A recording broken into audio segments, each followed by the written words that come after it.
네, 우리 설교 말씀에 이어서 오늘은 우리 겟세마네에서 예수님의 기도의 본문을 함께 보고자 해요. 오늘 본문 32절에 보면 겟세마네라는 곳에 이릅니다. 어제 예수님의 일행이 마지막 만찬을 마치고 감람산으로 나아가지요. 이 감람산은 예루살렘 성전의 바로 건너편 맞은편에 있는 좀 나지막한 산인데요. 그 산의 낮은 지대에 올리브 나무로 이루어진 좀 작은 숲이 하나 있습니다. 그곳에 거기가 이제 겟세마네라고 일컬어져요.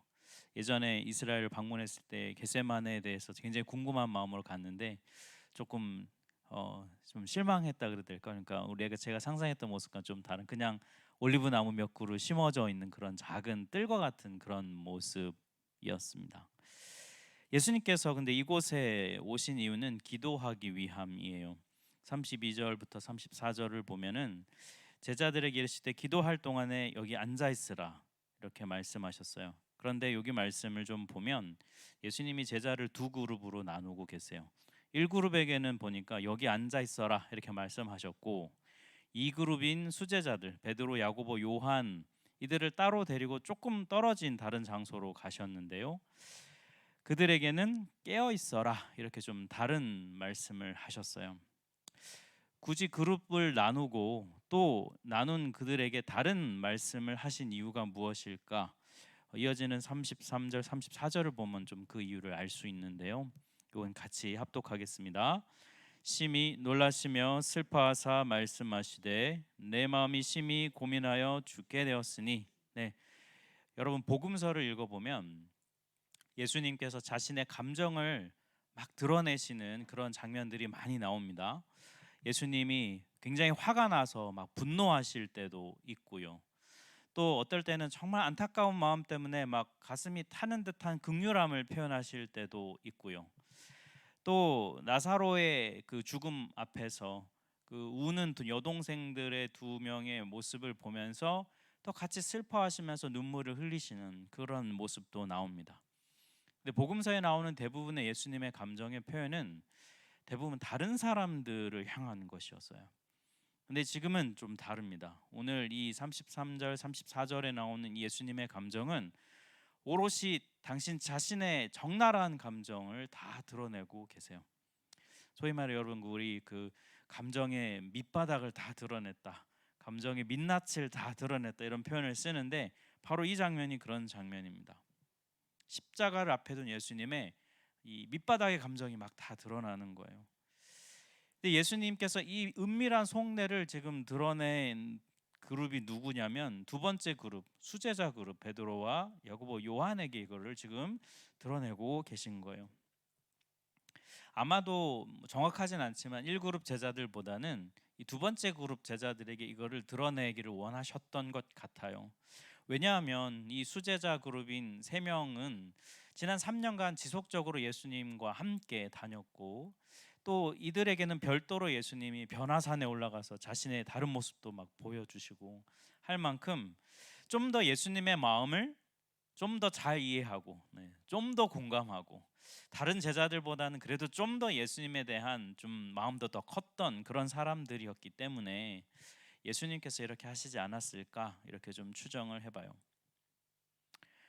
예수님은 마지막 이 체포되어서 이제 홀로 외롭게 되기 직전 이 마지막 순간이 아닙니까? 이제는 제자들과 만날 수 없는 십자가 죽음 전에는 이때 정말 이 수제자들에게 깊은 감정을 내보이시면서 예수님은 이들과 함께 있기를 원하셨던 것 같아요. 그래서 예수님 깨어 있어라 라고 말씀을 하시죠. 지금 여기에서 깨어 있으라 하시고 또 뒤에 가면 또 깨어 있어라는 말씀이 나오는데요. 이 첫 번째 여기에 나오는 이 깨어 있어라는 이 말씀은 깨어서 막 기도해라라는 느낌보다는 나와 좀 지금 함께 있었으면 좋겠다 이런 마음의 표현이라고 해석할 수 있습니다. 너희들만큼은 좀 지금 나와 함께 있었으면 좋겠다 이런 마음이라는 거죠. 그래서 그룹도 나누고 따로 그들에게 말씀을 하시는 거예요. 여러분, 예수님의 좀 이런 감정의 밑바닥을 다 드러내시는 모습은 사실 좀 우리가 당황스러워요. 우리 그냥 얼핏 생각해 보면 십자가를 향해서 굉장히 좀 꿋꿋하게 그리고 좀 당당하게 나갔을 거라고 막연하게 생각들을 하지요. 왜냐하면 복음서에서 그동안 보여주셨던 예수님의 모습은 좀 그렇잖아요. 뭐 핍박과 이런 어떤 협박에도 굴하지 않는 그런 모습들이 많이 있었단 말이죠. 그런데 여기 이 본문을 보면 무서워하고 그리고 굉장히 괴로워하고 그리고 아주 슬퍼 죽을 지경이라고까지 표현하실 정도로 이런 표현을 하는 걸 보면 정말 우리 예수님은 우리 같은 사람이셨구나라는 것을 우리가 알 수 있습니다. 여러분, 예수님께 우리가 우리의 감정을 토로하며 기도할 때 예수님은 그걸 이해하실 수 있는 분이라는 거예요. 네. 우리 감정을 공감할 수 있는 분이시라는 것입니다. 근데 여러분, 예수님은 뭐가 그렇게 힘드셨을까요? 이 고백에서 이렇게까지 감정의 민낯을 다 드러내실 만큼 도대체 예수님을 힘들게 한 건 여러분 뭐라고 생각하십니까? 우리가 흔히 생각하기를 예수님이 이렇게 힘들었던 이유는 십자가의 고통이 아닐까 이렇게 생각을 해요. 육체적인 어떤 고통. 물론 그것도 있겠지만 그럴 수 있겠지만 사실 예수님에게 더 큰 고통은 하나님의 심판 그 자체에 대한 고통이에요. 성경에 보면 죄에 대한 하나님의 반응이 무엇입니까? 죄에 대한 하나님의 반응은 심판이에요. 그죠? 하나님은 죄를 심판하세요. 그런데 예수님께서는 우리 모든 사람의 죄를 홀로 다 짊어지고 십자가로 나가셨어요. 그러니 십자가에 달린 예수님은 죄인의 대표이시잖아요. 그래서 우리 모두가 받아야 될 그 모든 심판을 혼자 다 감당하셔야 된단 말이죠. 하나님의 심판 중에서 성경에 나온 로마서에서 기록된 바에 의하면 가장 중요한 진노는 버림받음, 하나님의 버림받는 것이 가장 큰 하나님의 진노와 심판이라고 말하죠. 예수님 십자가에서 지금 모든 이 온 세상의 죄를 다 짊어지고 가셔야 하기 때문에 하나님의 엄청난 진노 앞에 서 있는 것이죠. 그리고 하나님으로부터 지금까지 단 한 번도 경험해 보지 못했던 하나님으로부터의 버림받음을 경험하셔야 되는 거예요. 그 감정을 예수님이 지금 막 드러내고 계십니다. 사랑하는 우리 하나교회 성도 여러분, 예수님이 느끼시는 지금 이 감정은요, 사실은 우리 것입니다. 사실은 우리가 느껴야 하는 감정이에요. 우리가 죄 때문에 하나님 앞에서 느껴야 하는 감정이 바로 이 감정이에요. 여러분, 예를 들어서 3일 뒤에 여러분이 큰 처벌을 받아서 죽어야 하는 상황이라고 한번 상상해 보세요. 어떤 마음이겠습니까? 죽음에 대한 두려움도 있을 거고요. 또 사랑하는 가족들이나 사랑하는 사람들로부터 단절돼야 된다는 그 홀로 된다는 외로운 마음도 있을 것이고요. 또 삶에 대한 다 해내지 못했던 것에 대한 아쉬움, 뭐 여러 가지 굉장히 복합적인 감정이 아마 있을 거예요. 이 감정을 지금 예수님이 우리 대신에 느끼고 계신 거예요. 저는 지금껏 이 본문을 대하면서 이 감정이 당연히 예수님의 거라고 생각을 했어요. 그래, 예수님이니까 이 정도는 감당하셔야 되지, 뭐 그냥 좀 그런 생각이 제 안에 좀 많이 있었던 것 같아요. 그런데 오늘 본문을 묵상하면서 말씀을 준비하는데 이 감정도 사실은 내 것이어야 하는구나. 십자가에서 여러분 죽어야 할 사람이 우리잖아요. 그죠? 그런 우리, 그런데 그런 우리를 대신해서 예수님이 십자가에서 죽으셨다면 십자가를 앞둔 이 지금 겟세마네에서 느끼는 예수님의 감정도 사실은 우리 것이라는 거예요. 우리가 느껴야 할 걸 예수님이 대신 느끼고 계신 거란 것이죠. 예수님은 우리의 죄의 짐뿐만이 아니라 우리가 마땅히 져야 할 감정의 짐도 지금 대신 지고 계신 겁니다. 사랑하는 여러분, 우리가 예수님을 구원자라고 믿고 고백도 하지만 만약에 우리가 예수님을 인격적인 대상으로 여기고 예수님과 인격적인 관계를 맺고 있다고 여러분 스스로 생각하신다면, 정말 이것이 참 신앙이라고 믿고 예수님과 인격적인 관계를 맺고 계신다면, 이 본문을 대할 때, 지금 예수님의 이 고백을 들을 때 우리가 느껴야 되는 마음은 미안함이에요. 감사보다는 여러분 미안함이 더 어울려요. 내가 느껴야 할 이 감정을 예수님이 대신 지고 계시구나. 이 미안한 감정을 여러분 품으세요. 이 미안한 마음이 우리 안에 있어야 합니다. 죄송한 마음을 가져야 돼요. 여러분 이거 버리지 말고 갖고 계셔야 합니다. 그래야 이 미안한 마음이 진실한 만큼 십자가의 대속이 정말 감사로 다가올 거예요. 이 한 주간을 보내면서 이 예수님을 향한 이 미안한 마음을 품고 한 주간을 보내셨으면 좋겠어요. 예수님은 이처럼 제자들에게요, 감정의 밑바닥을 다 드러내 보이셨어요. 근데 이제 방향을 돌려서 하나님께 감정을 또 드러내고 계십니다. 35절과 36절인데요. 우리 같이 한번 합독하겠습니다. 될 수 있는 대로 이때가 자기에게서 지나가기를 구하여 이르시되 아빠 아버지여 아버지께는 모든 것이 가능하오니 이 잔을 내게서 옮기시옵소서. 예수님은 하나님 아버지께 기도할 때도 지금 있는 그대로 표현하고 계세요. 여기 좀 말이 좀 멋있게 표현되어 있어서 그런데 한마디로 여러분 좀 제가 좀 이렇게 바꿔봅니다. 아버지, 저 십자가 싫습니다. 네. 아버지 다른 방법 없습니까? 네, 가능하시다는 거 저 알고 있습니다. 그러니 어떻게 좀 해주세요. 사실 오늘날 우리의 고백으로 바꾸면 이런 고백이에요. 너무 적나라한지 모르겠지만 이게 솔직한 예수님의 감정입니다. 잔을 옮겨달라는 이 말은 무슨 뜻이냐면 진노를 거두어 달라는 말이에요. 우리가 기대하는 메시아로서 하나님의 아들로서의 그 모습과 너무 다른 모습이에요. 여러분 십자가를 위해 예수님이 어떻게 보면 왔잖아요, 그죠? 그러면 좀 당당하게 당하셔야 되는데 메시아로서 사명을 회피하는 것 같은 모습이 좀 보여요. 그런데 예수님은 이런 솔직한 마음을 하나님께 표현하시면서도 결국은 이미 순종하고자 하는 태도로 기도를 하고 계세요. 35절을 보면 여러분 예수님이 기도하실 때 땅에 엎드려 기도하셨습니다. 그리고 나의 원대로 마시옵고 아버지 원대로 하옵소서 이렇게 기도하셨어요.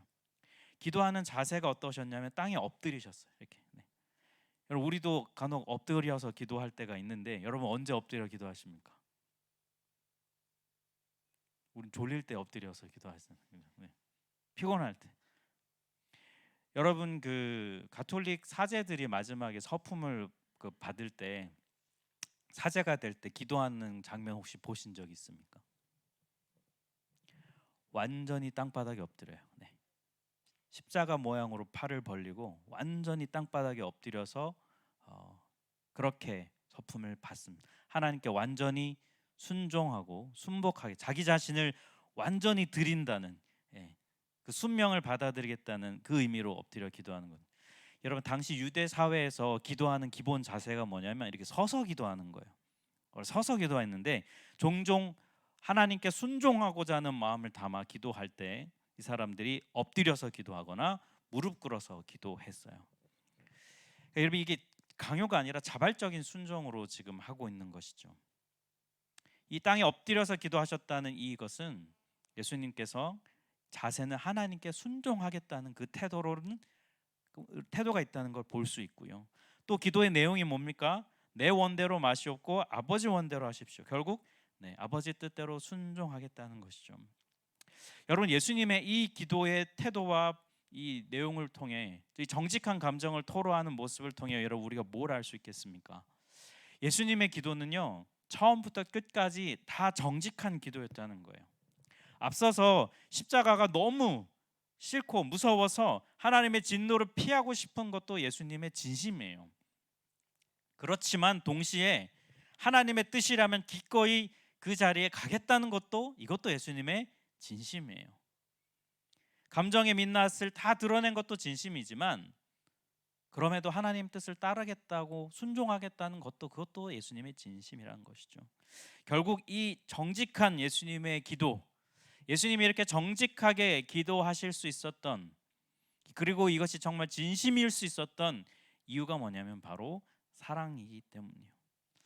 하나님을 사랑하기 때문에 자신 안에 그 두려움이 있지만 하나님의 뜻에 따르고 싶은 그 마음, 그리고 이 십자가의 길을 가는 것이 두렵고 피하고 싶지만 우리를 사랑하시기 때문에 기꺼이 대신 짐을 짊어지시는 예수님. 예수님의 사랑의 마음이 이 정직한 기도에 여러분 그대로 드러나고 있어요. 예수님께서는 이렇게 막 진심의 기도로 씨름하며 기도하시는데 제자들은 예수님과 함께 있지 못했어요. 37절을 보니까 기도를 하고 돌아오셨더니 제자들이 자고 있어요. 베드로 수제자 그룹에게 말씀하십니다. 너가 1시간도 깨 있을 수 없느냐? 나랑 좀 함께 있어주면 좋겠다. 예수님 분명히 부탁하셨는데도 불구하고 수제자마저도 그러지 못했어요. 예수님께서 자고 있는 제자들의 상황에 대해서 뭐라고 정리를 하시냐면 38절처럼 정리를 하시는데요. 한번 같이 합독하겠습니다. 시험에 들지 않게 깨어 있어 기도하라. 마음에는 원이로되 육신이 약하도다. 제자들의 마음이 뭐냐면 예수님과 함께 있고 싶은 거예요. 어제 말씀에도 들었지만 제자들이 우리는 절대로 예수님 떠나지 않을 겁니다. 절대로 예수님 부인하지 않을 겁니다. 여러분 이거 진심이라고 말씀드렸잖아요. 진짜 진심이거든요. 그 마음 진심이에요. 근데 그 진심의 마음이 실제 현실에서 열매 맺으려면 진짜 진심대로 그 현장에서 딱 부딪혔을 때 진심대로 행하고 말하고 몸으로 움직이려면 기도가 필요하다는 거예요. 왜냐하면 육신 때문에. 여기 육신은 여러분 로마서에서 제가 계속 말씀드렸던 뭘까요? 네, 사르스 맞아요. 그 죄성이에요. 마음의 희망사항은 분명히 있는데 그게 실제 현실에서 정말로 예수님을 따르고 예수님과 함께 있고 싶은 그 마음, 진심이 실제로 그 현장에서 드러나려면 육신을 넘어서야 한다는 것이죠. 근데 그 방법이 뭐냐면 기도를 통해서만 가능하다. 그리고 여러분 이걸 지금 예수님이 그대로 앞에서 보여주시고 계시잖아요. 그죠? 예수님도 십자가를 피하고 싶다는 본심이 있었지만 그것을 정직한 그 감정을 토로하면서 기도 속에서 하나님의 순종의 길로 나아가고 계시잖아요. 정직한 기도를 드리는 모습을 통해서 예수님은 죄의 유혹을 이기고 승리하는 그 모습을 기도로 가능하다는 것을 보여주고 계세요. 이런 권면을 들었지만 여러분 제자들은 알아듣지 못합니다. 한 번 이런 얘기를 들었지만 예수님이 또 두 번째 기도하러 갔다 오는 그 사이에 여전히 제자들은 자고 있어요. 세 번째도 마찬가지입니다.